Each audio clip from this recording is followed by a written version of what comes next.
Graça e paz do nosso Senhor e Salvador Jesus Cristo. Queridos, hoje eu estou trazendo para vocês um membro da nossa igreja. Ele está conosco há 20 anos. No nosso primeiro culto, o Moisés estava aqui com a gente, não foi isso? É verdade, pastor. Primeiro culto ele estava aqui com a gente. É que eu cheguei com 5 anos. E tinha cabelo. Já que ele está falando que chegou com 5, né? Mas eu quero contar uma coisa para vocês que talvez vocês nem saibam. Algum tempo atrás eu pequei e pequei feio por causa deste jovem. Me contaram, porque ele não abre a boca para falar nada, alguns de vocês sabem, porque vem ele aqui na igreja tocando e toca lindamente, mas me contaram que ele tinha sido convidado para gravar no Rio de Janeiro com as musas brasileiras. Estou certa ou estou errada? Sim, um show. Um show onde ele, como maestro, iria fazer todos os arranjos das 4, as que são consideradas dentro do Brasil as divas. Olha que coisa louca! Esse é o nosso menino que está aqui, que senta com você do teu lado, todo dia louvando, que a gente vem louvar, tocando aqui para louvor de Deus. Isso é maravilhoso. Então, meu convite para ele, por isso que eu pequei, tá? Porque orgulho, sabe orgulho de mãe que fala, esse é o meu garoto, sabe? Foi dessa maneira. Então, deixa ele contar um pouco da conversão, da onde ele vem, porque ele não é aqui de São Paulo, não. Ele é lá pertinho de Olímpia. Vamos lá, menina. Vamos lá, pastor. Obrigado pelo convite. Vou ficar vermelho com as palavras. Como se diz, né? Eu nasci num lar evangélico, tive essa sorte. Meu pai e minha mãe, desde quando eu nasci, já me vi dentro da igreja, assim. Uma igreja batista no interior de São Paulo. Uma cidade perto de Olímpia até, que se chama Viradouro, que é a região de Ribeirão Preto, Bebedouro ali. Então eu já me vi dentro da igreja desde pequeno. Foi uma... Eu não tenho assim um momento que eu lembro que eu me converti. Eu lembro que eu sempre eu cresci na igreja, na escola dominical, sempre fui na igreja. Como a minha filha, né? Já nasceu lá dentro, isso é bênção. Mas eu tive uma experiência, vamos falar assim, espiritual, que eu me lembre, não vou lembrar exatamente a data, sou meio ruim de data. Devia ter uns 14, 15 anos, assim, eu estava no meu quarto lá no interior, e era uma igreja batista que eu frequentava, na época super tradicional, aquela coisa bem... E eu fui orar, me ajoelhei para orar, e eu lembro que eu comecei a orar e eu não conseguia falar em português. E aí, só que eu me assustei, porque eu não tinha ideia do que estava acontecendo. Não sabia Eu não sabia que era batismo do Espírito, nada, eu não sabia. Eu só comecei a orar normalmente, ajoelhei e comecei a sentir meu pescoço e minha boca formigar e esquentar. Queimava. Aí eu ia orar e saía, minha língua enrolava e eu não conseguia falar uma palavra. Aí eu comecei a repreender. Eu falei, acho que tá me dando um negócio. Eu falei, tá me dando algum treco aqui, acho que eu tô... Aí eu tentava falar e não conseguia. Aí fui falar com a minha mãe na época. Falei, eu orei e aconteceu um negócio. Aí ela começou a chorar, me contar, não, você está sendo batizado pelo Espírito e não sei o que lá. Ela sabia, apesar de ser tradicional? Sim, mas eu não tinha ideia do que era. Então uma coisa... Isso é tremendo, né? Não tenho uma experiência de conversão, mas eu tenho essa experiência de um batismo espiritual que eu tive. Na verdade, muitas Talvez pessoas ser são dia assim, mesmo. né, Moisés? Porque não precisa ser tal dia eu nasci de novo, em tal hora. Não precisa necessariamente. Pelo fato dessa coisa familiar e até de estar sempre Mas frequentando. Deus vê o coração. Sim. Ali está meu filho ajoelhado, deixa eu então, batizar. Foi uma experiência marcante que eu tive, assim, foi bem legal. Foi assustador na hora, porque como eu não sabia exatamente o que era, né? E como que você veio parar em São Paulo? Se de Viradouro para vir para cá? Então, a história é interessante. Em Viradouro eu conheci o Lamartine, que é irmão do Caio, porque a esposa do Lamartine é lá de Viradouro. De Viradouro, a Lilian. E aí como a senhora falou, eu trabalho com música, decidi trabalhar profissionalmente com música, e no interior, hoje já é difícil, na época era muito mais, né? Porque é uma cidade muito pequena, sei lá, Viradouro deve ter 17 mil habitantes. Hoje 18 Imagine. No máximo. 18 mil habitantes no máximo. Então, era muito complicado. Então, eu tinha esse sonho de ser músico, de trabalhar com música. Vim para São Paulo para estudar música, estudar piano. Então, como eu conheci o Lamartine... E o Lamartine toca muito, sim, né? E aí eu falei, eu fiquei um tempo em São Paulo, morei em Santo André uma época, depois me mudei para São Paulo, e aí eu falei, vou lá na igreja do Lamartine, já conheço ele e tal, aquela coisa. Aí fui na Lapa, na Palavra Viva, e foi engraçado, porque eu fiquei lá um tempo, e foi muito legal, foi muito bacana estar lá. Aí ele falou, a gente está montando uma congregação em Alphaville. Aí eu falei, pô, pastor, mas para mim é muito longe. Eu Nossa, morava no Belém na época. Pense um lugar longe. E ele tinha que... Sim, morava no Belém, no Tatuapé ali, é Belém.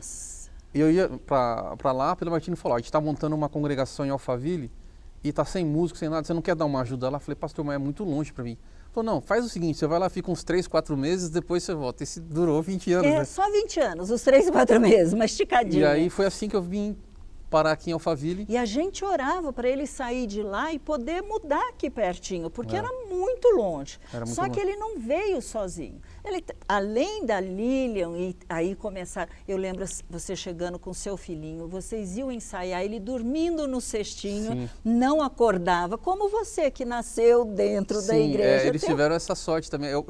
Eu acho uma bênção isso assim, né? Eu acho bonito quando alguém fala que teve uma experiência de conversão diferente, uma coisa assim. Mas por que precisa ir para o mundo dar tanta cabeçada, ficar machucado, para depois chegar todo quebrado e para a gente ter que curar, resolver, ajudar? Lógico que às vezes não quer dizer que o cara nasceu num lar cristão, né, professor, que ele vai te conhecer, claro, mas é mais fácil, né? Eu acho que matematicamente até mais... Bem mais fácil. A probabilidade dele conhecer a palavra... Ele ouviu mais, né? Sim, se a fé vem pelo ouvir a palavra, ele tem mais chance porque ele está ouvindo mais. Não é uma regra, mas eu acho uma coisa bacana. E meus filhos tiveram essa sorte também. Eles, graças a Deus, eles nasceram. E aí eu me lembro que ele vinha tão longe, mas além dessa família linda, por ele ser músico, ele começou a trazer alguns amigos. Sim. E muitos desses amigos também eram de famílias evangélicas, mas que não estavam mais na casa de Deus, estavam passeando um pouquinho, né? Sim. Várias pessoas vieram para cá por tua causa, pelo teu testemunho neste meio, não é verdade? Foi muito legal, essa coisa de poder chamar outros músicos, né, assim, que é o meio que eu convivo, né, que é o meu trabalho, e os músicos aceitarem, assim, mesmo sendo longe, eles se identificaram com a igreja. É uma coisa que eu percebi, assim, acho que também pelo fato do pastor gostar muito de música também, isso é uma coisa que gera uma empatia, né? Então, eu acho que desses detalhes, Deus vai cuidando de tudo, né? Sem te perceber. Mas sabe, Moisés, se você não tivesse dado no lugar que você trabalha, porque é um trabalho como outro qualquer. É um trabalho, né? Exatamente. Eu lembro do que o seu papai que falava, quem que falava que a profissão do pianista que não era trabalho, como era que era? Não, tem um amigo que tem uma história engraçada. Assim, a senhora falou, agora eu lembrei. Tem um amigo meu lá no interior, eu não vou falar o nome aqui, mas... mas figura, aquele pessoal do interior bem simples e tal. E aí, quando eu ia pra lá, eu falava, Moisés, você trabalha em São Paulo, não sei o quê. Aí tava um dia, tava na praça lá em Viradouro, assim, né? Uns amigos e tal. Ele chegou perto, e ele fala alto, né? Ele falou assim, Moisés, me admiro você, viu? Eu falei, mesmo, cara? Rapaz, você saiu daqui do interior, foi lá pra São Paulo, sem profissão, sem nada, e tá tudo certo, né? Não é profissão ser músico, entendeu? Então, não tem nada a ver. Tem essa coisa, né? Que as pessoas, a senhora falou, que tem essa...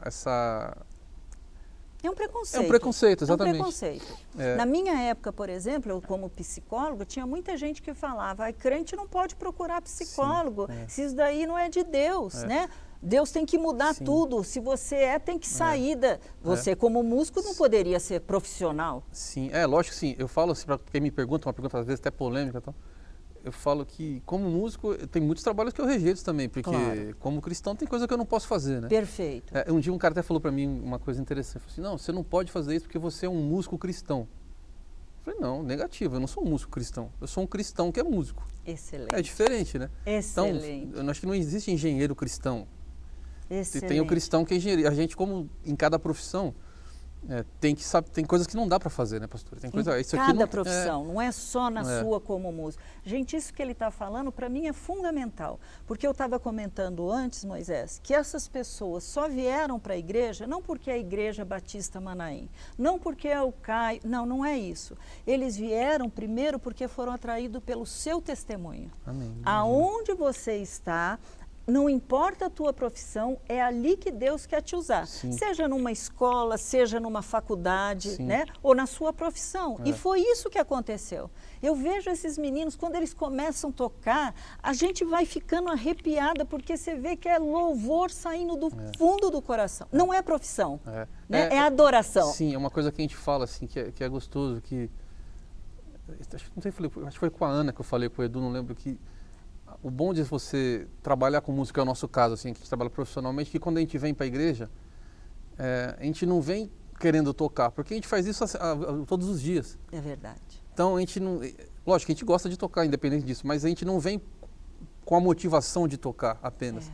Porque isso é nosso trabalho diário, né? A gente faz isso dia a dia. Moisés, então, se a gente não tocar aqui, não tem problema. Você tocou num ponto fundamental, porque infelizmente hoje muitos músicos que são inclusive de igreja não têm esse sentido. É como se estivesse sendo extensão do seu trabalho. Sim. Toca bem, vou tocar na igreja e ponto. Não é isso. A adoração é totalmente diferente. A gente pode usar o nosso trabalho para adorar, né? Isso que a gente tem que pensar, isso é poder usar isso de alguma maneira para poder motivar outras pessoas também que às vezes querem aprender, querem tocar, querem se desenvolver. Como você está fazendo nessa época de pandemia? Porque vocês não estão tocando em lugar nenhum.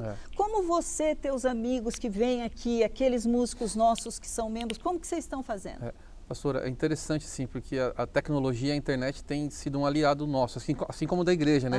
Ou de vários outros trabalhos. Nós nunca fizemos nada disso, né? Então, a gente tem dado muita aula online, que é uma coisa que já existia, mas assim, uma aula aqui, uma coisa esporádica, né? Mas como não tem como ter a coisa presencial, então as aulas online têm sido uma coisa muito usada, muito interessante.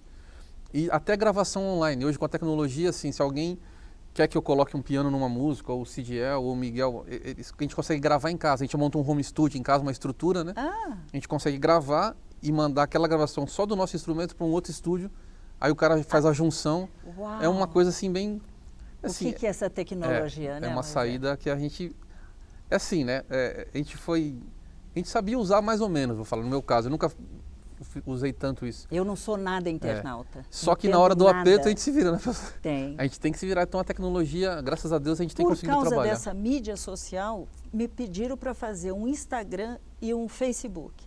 Moisés, eu não sei, fizeram, eu não sei mexer em nada. As pessoas começam, quero ser sua amiga, eu falo, gente, eu não sei nem tocar. Mas o que você está dizendo.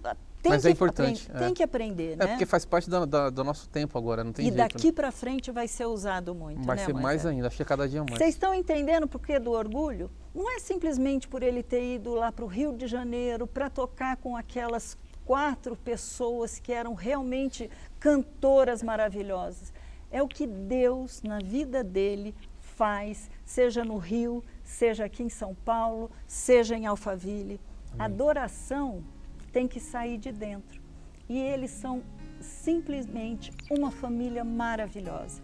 Meus queridos, continua buscando a Deus e perguntando aonde o Senhor quer que eu floresça. Amém. Moisés, muito obrigado. Obrigado pelas palavras. Delícia da gente estar aqui junto para você conhecer um pouquinho mais, Eu que agradeço. Que bom, querido, obrigado. Que bom.